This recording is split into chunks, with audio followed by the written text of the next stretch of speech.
ورحمۃ اللہ وبرکاتہ۔ آج کل چونکہ سوشل میڈیا کا زمانہ ہے تو سوشل میڈیا پہ ایک دوسرے سے گفتگو ہوتی ہے، سلام کلام بھی ہوتا ہے۔ تو اس بیچ میں ایک سلام کا جو مسئلہ ایک نئے طور پر دیکھنے کو مل رہا ہے، دیکھ کر کبھی حیرت بھی ہوتی ہے اور افسوس بھی۔ جیسے ہم السلام علیکم ورحمۃ اللہ وبرکاتہ لکھتے ہیں تو آج کل وہ نہیں لکھا جا رہا ہے، بلکہ انگلش میں اے اس کے بعد ڈبلو یہ لکھ دیا جاتا ہے۔ اس کا مطلب السلام علیکم ورحمۃ اللہ وبرکاتہ۔ کسی کو جواب لکھنا ہے تو ڈبلو اور اے لکھ دیتے ہیں، یہ شارٹ کے طور پر۔ اس سے ان کی مراد ہوتی ہے وعلیکم السلام ورحمۃ اللہ وبرکاتہ۔ سب سے پہلے یاد رکھیں کہ السلام علیکم ورحمۃ اللہ وبرکاتہ سنت کی ادائیگی کی نیت سے اگر کوئی سلام کر رہا ہے تو پورا سلام لکھنا ہے یا بولنا ہے۔ یہ شارٹ میں اگر کوئی سلام لکھتا ہے تو سلام کی سنت ادا نہیں ہوگی، وہ سلام نہیں ہے۔ دوسری چیز، جواب میں اگر کوئی لکھتا ہے تو وہ جواب نہیں ہے، اور ساتھ وہ گنہگار بھی ہوگا۔ گنہگار اس لیے ہوگا کہ سلام کا جواب دینا واجب ہے، اور جب وہ جواب اس کی طرف سے ہوا نہیں تو ظاہر سی بات ہے وہ واجب اس کے ذمے باقی رہا، اور واجب جب ذمے باقی رہے گا تو آدمی گنہگار ہوگا۔ لہٰذا جو بھی سوشل میڈیا پہ، چاہے فیس بک پہ، واٹس ایپ پہ، انسٹاگرام پہ، جہاں بھی سلام لکھتے ہیں وہ پورا سلام لکھیں، جواب لکھتے ہیں پورا جواب لکھیں۔ دوسری ایک اور اہم بات ہے سلام سے متعلق، سلام و جواب سے متعلق، وہ اہم بات یہ ہے کہ سلام انگلش میں لکھنے کا معمول ہے السلام علیکم ورحمۃ اللہ۔ تو ایک چیز دیکھیں کہ عربی میں جو الفاظ ہیں، حروف ہیں، بعینہ وہ انگلش میں نہیں ہیں۔ جیسے السلام علیکم میں عین ہے عربی میں، اور انگلش میں اس کا کوئی بدل نہیں ہے۔ انگلش کے پاس وہ اے سے ہی الف کی جگہ بھی اے استعمال ہوگا اور عین کی جگہ بھی اے استعمال ہوگا، اور جب اے استعمال ہوا، اے الف کے قائم مقام ہے، تو علیکم میں جب آپ اے لکھیں گے ALAIKUM علیکم، تو وہاں پہ علیکم عین سے نہیں ہوا بلکہ علیکم الف سے ہوا، اور اس سے معنی بدل جائے گا، پھر آپ کی سنت ادا نہیں ہو پائے گی، اور اگر معنی کچھ ایسا پیدا ہو گیا جو خلاف شرع ہے تو گنہگار بھی ہوں گے۔ لہٰذا کوشش تو یہ کریں آپ حضرات کہ سلام ہمیشہ اردو میں ہی لکھیں، چاہے جواب لکھنا ہو جب بھی اردو میں لکھیں، سلام لکھنا ہو جب بھی اردو میں لکھیں۔ اس کی زبان ہرگز نہ بدلیں، اور اگر نہیں آپ کے پاس اردو لکھنا نہیں آتا، یا تو اردو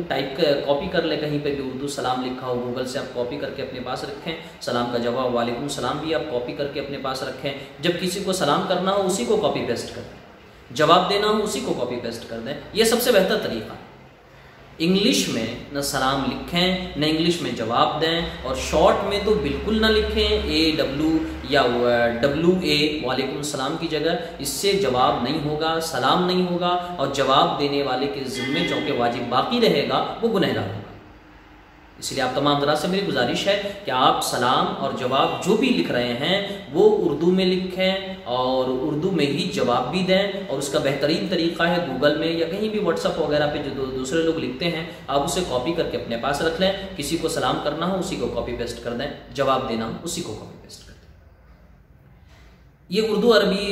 انگلش سے متعلق ایک اور اہم بات یاد آ گئی، قرآن کریم کا لکھنا پڑھنا۔ بہت سے لوگوں کو دیکھیے کہ کسی کا انتقال ہوا، فیس بک پہ انا للہ و انا الیہ راجعون لکھتے ہیں انگلش میں، اسی طرح واٹس ایپ پہ انا للہ و انا الیہ راجعون لکھ دیتے ہیں انگلش میں، اور بھی بہت ساری چیزیں لکھتے ہیں انگلش میں۔ قرآن کی آیتوں کو رسم عثمانی کے خلاف لکھنا حرام ہے۔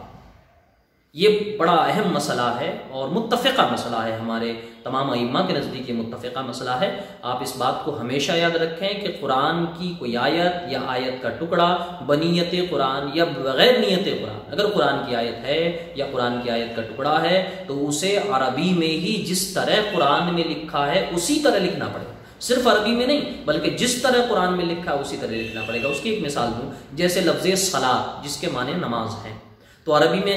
قرآن میں کیسے لکھا ہے؟ صاد لام واو اور گول تا، صلاۃ۔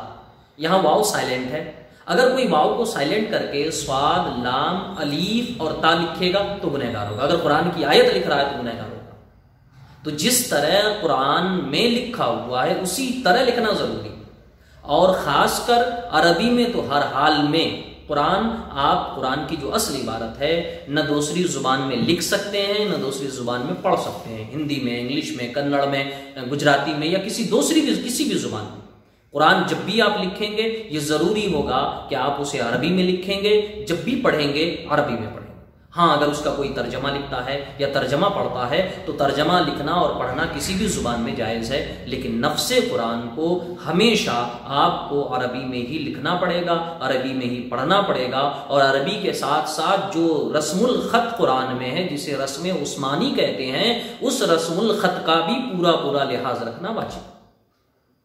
تو آپ حضرات جو بھی سوشل میڈیا پہ لکھتے ہیں، ہر آدمی جانتا ہے آپ کی نیت نیک ہوتی ہے، آپ ثواب کمانے کے ارادے سے لکھتے ہیں، لیکن غور کریں ثواب کی جگہ ہم گنہگار ہو جاتے ہیں۔ تو اس میں بھی آپ وہی کر سکتے ہیں، انا للہ و انا الیہ راجعون، آپ گوگل سے یا کہیں اور سے کاپی کر کے اپنے پاس رکھیں، کسی کا انتقال ہوا اس کو وہیں پر پیسٹ کر دیں۔ اگر نہیں ہوتا ہے تو آپ آڈیو میں بھیج دیں میسج، انا للہ و انا الیہ راجعون، لیکن ہرگز اسے انگلش میں نہ لکھیں یا کسی دوسری زبان، ہندی میں، بنگلہ میں، کنڑ میں، گجراتی میں، کسی دوسری زبان میں ہرگز نہ لکھیں گے تو گنہگار۔ اسی طرح جو لوگ قرآن پڑھتے ہیں ان کو بھی ان پر لازم و واجب ہے کہ وہ قرآن ہمیشہ عربی میں ہی پڑھیں۔ قرآن کا ترجمہ کسی بھی زبان میں آپ پڑھ سکتے ہیں، لیکن نفس قرآن جب بھی پڑھیں گے عربی میں ہی پڑھنا پڑے گا، اور قرآن جب بھی لکھیں گے عربی میں ہی لکھنا پڑے گا۔ میں امید کرتا ہوں کہ آپ حضرات ان مسئلوں کا خیال رکھیں گے، کیونکہ یہ سارے کام، سلام کرنا، سلام کا جواب دینا، انا للہ و انا الیہ راجعون لکھنا، یا قرآن کی دوسری آیتیں لکھنا، یا قرآن پڑھنا، ان سب سے ہمارا مقصود ہوتا ہے نیکی کمانا۔ اور ذرا سوچیں، ہم نیکی کمانے کے ارادے سے جو کام کر رہے ہیں وہ کام بھی نہ ہوا اور ساتھ ہی ہم گنہگار ہو گئے، تو واقعی یہ ہمارے ارادے کے خلاف ہوا، ہم جو چاہتے تھے وہ نہیں ہوا اور الٹے ہم گنہگار ہو جائیں تو کیا مطلب ہے؟ اسی لیے آپ حضرات سے گزارش ہے کہ آپ جب بھی سلام لکھیں گے عربی میں لکھیں گے، اردو میں لکھیں گے، سلام کا جواب لکھیں گے عربی اردو میں لکھیں گے، اور انگلش میں نہیں لکھیں گے، شارٹ تو بالکل نہیں لکھیں گے۔ اسی طرح جب بھی آپ انا للہ و انا الیہ راجعون یا کوئی دوسرے دعائیہ کلمات جو قرآن کے ہیں وہ لکھیں گے تو آپ اردو یا عربی میں لکھیں۔